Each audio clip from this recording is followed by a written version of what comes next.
A glass of water took you 15 minutes, the millionaire snapped his fingers, drumming on the table like a verdict. Sebastian Albuquerque sat in the best seat of the restaurant, wearing a watch that cost more than most people's rent. But his eyes weren't on the menu. They were on control. Beside him, his mother, Mrs. Dolores Albuquerque, sat slumped in a wheelchair, her gaze floating somewhere far away, hands trembling softly in her lap. Across from them sat his fiancée, Karina Torres, all polished smiles and perfect posture, beautiful enough to look harmless. The waitress approached with a careful bow. Her name was Imani Vega, a black woman in a black and white uniform balancing a silver tray with steady hands. She apologized for the delay, but Sebastian didn't care. "My mother needs her medication on time," he hissed, already turning his frustration into blame. Then his phone rang. Business, Singapore. He stood to take the call, telling Karina to help his mother drink and swallow the pills. The moment he stepped away, Karina's smile vanished. Under the tablecloth, her red nails found the fragile wrist of the older woman, pinching, digging, twisting. Mrs. Dolores flinched, trying to pull back, but the sedatives made her slow her protest a whisper. A spoon slipped, clink. It hit the floor like a tiny alarm. Sebastian spun around, stormed back, and before his mother could form the words, Karina pointed at Imani. "She hit the chair," Karina cried, sweet voice, cruel eyes. And Sebastian, blinded by trust and ego, turned his anger on the wrong woman. Imani lifted her chin, meeting his glare. Because sometimes the real danger at the table isn't the stranger in an apron. It's the one smiling closest to your family. The room didn't notice the cruelty at first. That was the most terrifying part. Under the crisp white tablecloth where no one thought to look, Karina's hand tightened around Mrs. Dolores's fragile wrist. Her long manicured nails pressed into aged skin with deliberate precision, hard enough to hurt, not hard enough to leave immediate proof. Above the table, she remained flawless. Calm. Smiling at nothing. "Sit up straight," Karina whispered through her teeth. Eyes still facing forward. "Don't embarrass us." Mrs. Dolores shuddered. The sedatives clouded her mind, but pain cut through the fog. A small, frightened sound escaped her lips as she tried to pull away. Her elbow knocked the silver spoon. Clink. The sound sliced through the restaurant. Chairs stilled. Conversations paused. Heads turned. Sebastian was already striding back from the balcony, irritation written across his face. What now? He snapped eyes, landing first on the fallen spoon, then on his mother. Pale, shaking, shrinking into herself. Before Mrs. Dolores could form the words, before fear could become language, Karina stood abruptly. "It was her," she said, pointing at Imani with a wounded gasp. "The waitress hit my future mother-in-law's chair. She scared her." Imani felt the accusation strike her chest like a physical blow. "Sir," she said carefully, her voice steady despite the heat rising in her face. "I was over a meter away. I didn't touch her." Sebastian didn't listen. Anger and anxiety fused into something sharp and reckless. He trusted the woman beside him, the one with the ring, the polished voice, the social status, not the black waitress in an apron. "How dare you argue?" he barked. "My fiancé has no reason to lie." Mrs. Dolores tried to speak. Her lips trembled, her eyes pleaded, but only broken sounds came out, swallowed by the weight of disbelief. Imani knelt to pick up the spoon, and that was when she saw it. As she rose, her eyes caught the underside of Mrs. Dolores's sleeve, 2 red crescent-shaped marks burned into pale skin. Finger-shaped. Fresh. Imani froze. This wasn't clumsiness, this wasn't illness. This was abuse. She straightened slowly, her heart pounding not with fear anymore, but with resolve. Because in that moment, Imani Vega understood something clearly. The most dangerous person in the room wasn't the one being yelled at. It was the one everyone believed. Imani didn't step back when Sebastian shouted. She stepped closer to the wheelchair. Something was wrong, deeply wrong, and it had nothing to do with a dropped spoon. Mrs. Dolores wasn't just frightened. She was gasping. Her breaths came fast and shallow, a thin whistle escaping her throat. Cold sweat beaded on her forehead, soaking into her gray hair. Her fingers trembled, the tips faintly bluish, as if the blood itself was struggling to reach them. Imani's training screamed in her ears. She moved before permission could stop her. Ma'am, Imani said, kneeling, so her eyes were level with the older woman's, her voice suddenly firm, calm, authoritative. Not a waitress's voice. Look at me, not at anyone else. Breathe in through your nose. 1, 2, 3. Now out through your mouth. Karina shifted sharply in her seat, irritation flashing across her face.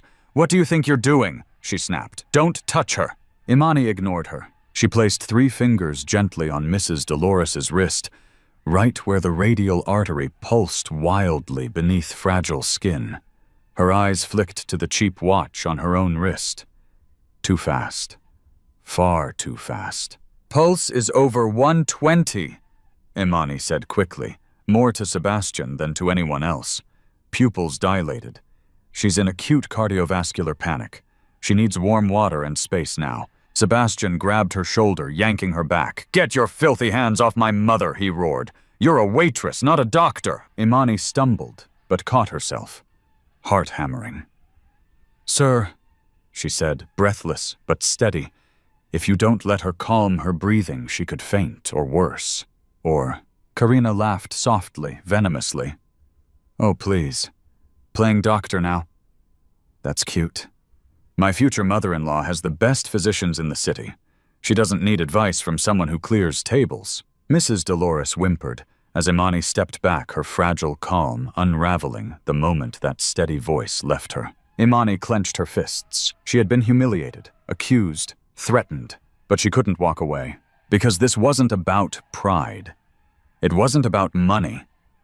It was about a terrified woman, trapped in a chair, and a truth no one at that table wanted to see. The danger didn't announce itself loudly. It arrived quietly on a polished marble floor beneath a falling tablecloth. Imani was already stepping back when she saw Karina's foot move. Just a little, too precise to be an accident. The sharp heel slid beneath the edge of the wheelchair, found the brake, and pressed. Click. The sound was small. Almost nothing. But Imani's stomach dropped. Karina lifted her foot and straightened, lifting her wine glass as if nothing had happened. Mom, she said sweetly, leaning closer, her elbow brushing the armrest. Drink a little more water. The wheelchair rolled. Not fast, not yet, just enough. Mrs. Dolores let out a short, broken cry as the chair tipped toward the step behind her. Instinct took over. She reached for the only thing she could grab, the white tablecloth. Plates slid. Glasses tipped. A bowl of hot pumpkin soup spilled forward, crashing to the floor with a violent smash, splashing bright orange across Karina's champagne-colored dress. Karina screamed. My dress! She shrieked, leaping to her feet. Are you insane? Sebastian jumped up, too, fury blazing. What is wrong with you, Mom? He shouted, his voice sharp with embarrassment more than fear. Can't you sit still for one dinner? I didn't, Mrs. Dolores sobbed, clinging to the chair, one wheel now hanging in the air. Karina's face twisted not with concern but with rage. You did this on purpose, she snapped, stepping closer, her hand lifting. Not to help, to strike. Imani moved before she thought. She crossed the space in a heartbeat, grabbing Karina's wrist midair. The grip was firm, unyielding, the grip of someone who had restrained panicking patients before. You are not allowed to touch her, Imani, said her voice cold and sharp. Gasps rippled through the room. Sebastian shoved forward. Let go of my fiancé. Imani released Karina instantly and dropped to her knees, checking the wheelchair brake. Her fingers went still. It was open. She looked up slowly, locking eyes with Karina, who stared back, defiant, triumphant. This chair didn't move by itself, Imani said clearly. Someone released the brake. The truth hung in the air, but Sebastian didn't look down. He looked at Imani, and in that moment, money pride and blindness chose their side, and it wasn't with the woman telling the truth. Sebastian didn't shout this time. He smiled. It was worse. He reached into the inner pocket of his tailored jacket and pulled out his leather wallet, thick and heavy, the way power always looked in his hands. With a calm, almost bored motion, he peeled out a thick stack of bills and let them fall. The money hit the marble floor one note at a time, scattering around Imani's worn shoes. "Take it," Sebastian said coolly. "Payment for your terrible service, and compensation for my fiancé's dress. Then leave, before I call security." The restaurant went still. Every clink of cutlery stopped. Every whisper died. People watched without intervening, because this was a familiar scene. A rich man ending a problem with money. A poor woman expected to bend. Karina smirked behind him, chin tilted in triumph. "Why are you still standing there?" she added sharply. "That's more than you make in months. Pick it up, apologize, and disappear." Imani looked down. For a moment, the weight of reality pressed hard against her chest. That money could pay overdue rent. It could buy medication for her father. It could make her life easier right now. Slowly, she lifted her head. She didn't kneel. She didn't cry. She stepped over the largest bill and looked Sebastian straight in the eyes. "You think your wallet can fix everything?" Imani said, her voice clear enough for nearby tables to hear.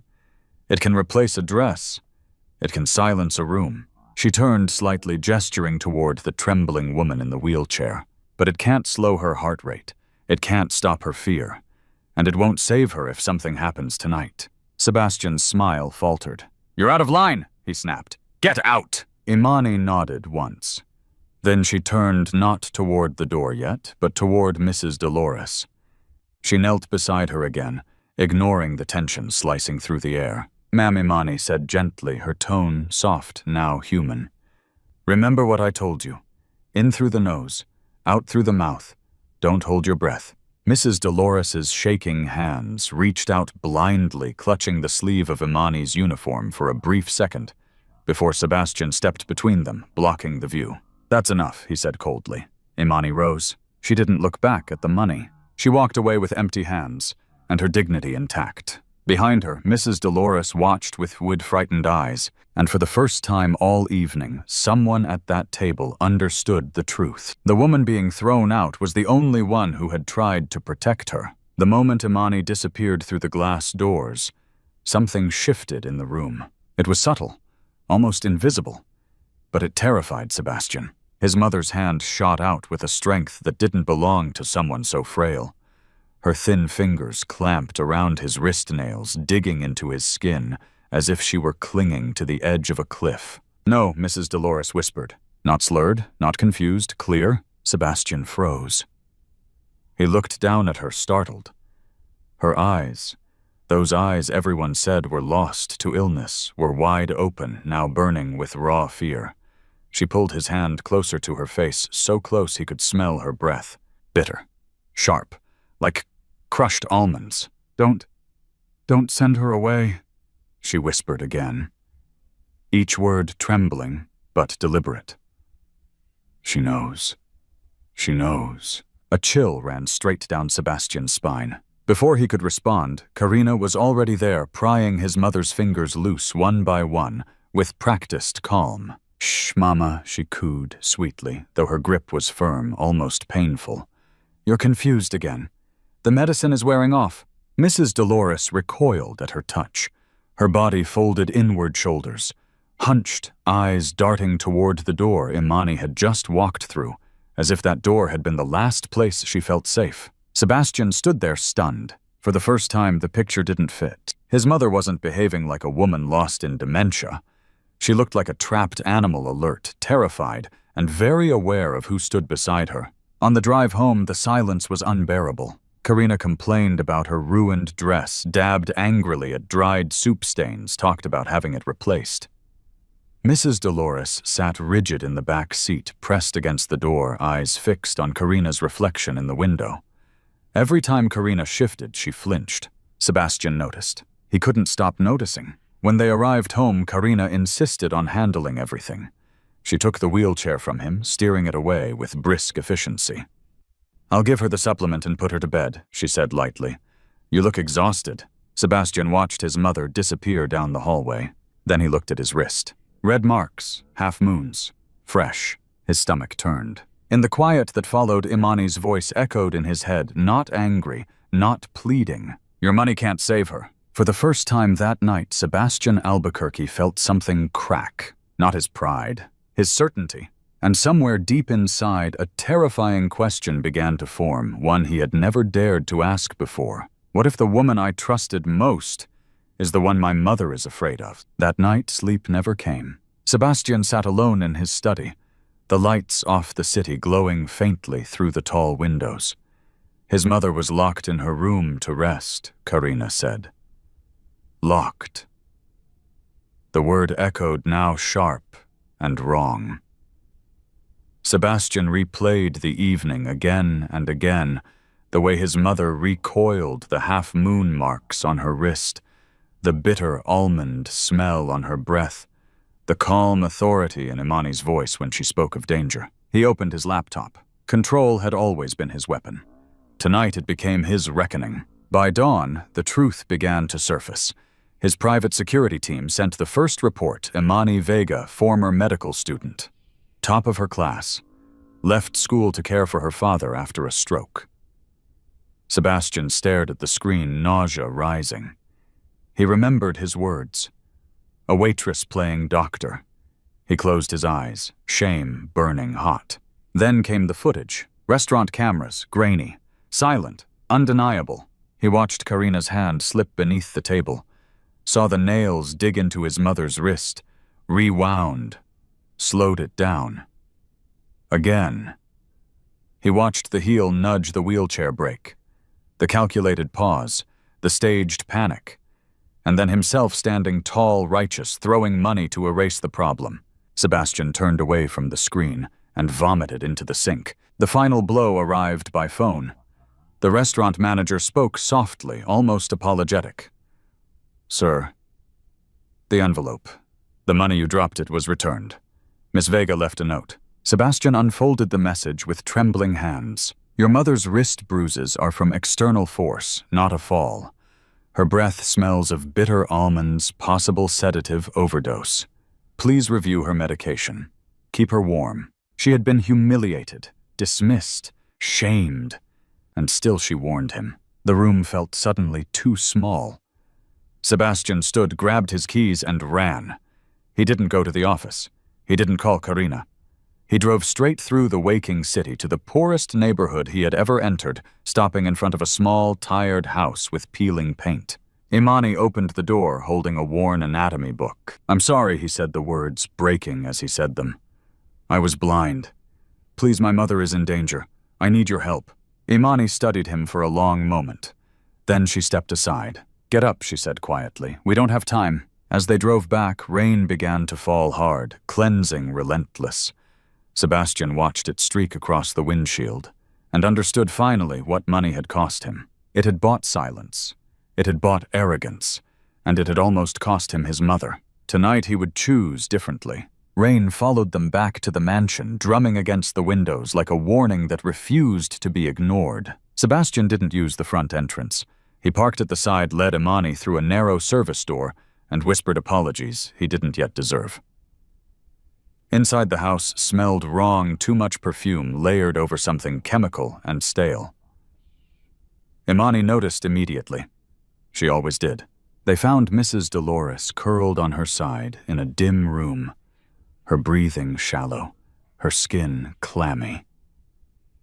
When Imani spoke, the older woman's eyes fluttered open, relief flooding her face like she had been rescued from underwater. You came back, Mrs. Dolores whispered. I'm here, Imani said, already working. She opened windows, let fresh air cut through the suffocation, replaced silk sheets with soft cotton, warmed the woman's hands. From a worn bag, she drew simple tools, needles, herbs, knowledge carried with care, and moved with quiet precision. Within minutes, the trembling eased. Breath deepened. Color returned. Sebastian watched from the wall, silent, dismantling in real time. Then Imani found it. A folded cloth hidden beneath the pillow, stained faint blue. She smelled it once, and stiffened. This isn't a supplement, she said calmly. It's a sedative high dose, mixed over time. Dangerous for the elderly. Sebastian's world narrowed to a point. He didn't confront Karina, not yet. Instead, he installed cameras. He told Karina he was leaving on business, kissed her cheek, watched her smile settle back into place, And then he came back quietly, hiding in the room. When night fell, his phone recording his heart pounding so hard it hurt. When Karina returned with a man whose license had long been revoked when she whispered threats and lifted the blue vial toward his mother's lips, Sebastian stepped out of the shadows. Enough! The vial shattered on stone. The truth followed. Police flooded the room. Handcuffs closed. Karina screamed about love and money and entitlement, but Sebastian didn't look at her. Not once. After the sirens faded, the house fell still, this time safe. Sebastian knelt in front of Imani, not as a performance, but as an offering. "You saved my mother," he said, voice broken. "You saved me from myself." Imani shook her head gently. "She never gave up," she replied, glancing at Mrs. Dolores. "I just listened." A year later, the building that once housed a restaurant bore a new name, the Dolores Imani Foundation. A place for elders, for care, for dignity. Sebastian stood beside Imani now, back in medical school, knowing at last that wealth means nothing if it blinds you to humanity. Some lessons arrive late, but when they arrive in time to save a life, they are worth everything. The applause faded, but the silence that followed was warm. Sebastian stood at the edge of the room, watching his mother sit peacefully in her wheelchair, her hands folded, her eyes clear in a way he had not seen in years. When she reached out, he took her hand without hesitation. This time, no phones, no impatience, no pride standing between them. Across the room, Imani spoke quietly with a nurse. Her voice, calm, grounded the voice of someone who had chosen compassion again and again, even when the world made it costly. Sebastian understood now what had nearly been lost. Not just his mother's life, but his own humanity. He thought about the moment he had thrown money on the floor, how easy it had felt to replace listening with power truth with convenience. And he thought about the woman who walked away without a dollar, yet returned with her whole heart to save a stranger. "Thank you," he said softly when he reached Imani. She shook her head. "Take care of her," she replied. "That's thanks enough." A year later, the foundation opened its doors. Not as a monument to guilt, but as a promise kept to see the vulnerable, to listen before judging, to never let wealth drown out truth again. Sebastian no longer measured success by what he owned. He measured it by who he protected. And in that quiet transformation, a broken family found its way back to the light. This story reminds us that money can silence people, but it can never replace conscience. The most valuable voices are often the ones we dismiss first. If this story moved, you ask yourself, who have I judged too quickly? Who deserves to be heard today? Share your thoughts in the comments. Your voice matters here. Like this story if it touched your heart. Subscribe and turn on notifications for more stories about courage, dignity, and real humanity. Because sometimes the person who saves us is the one we almost ignored.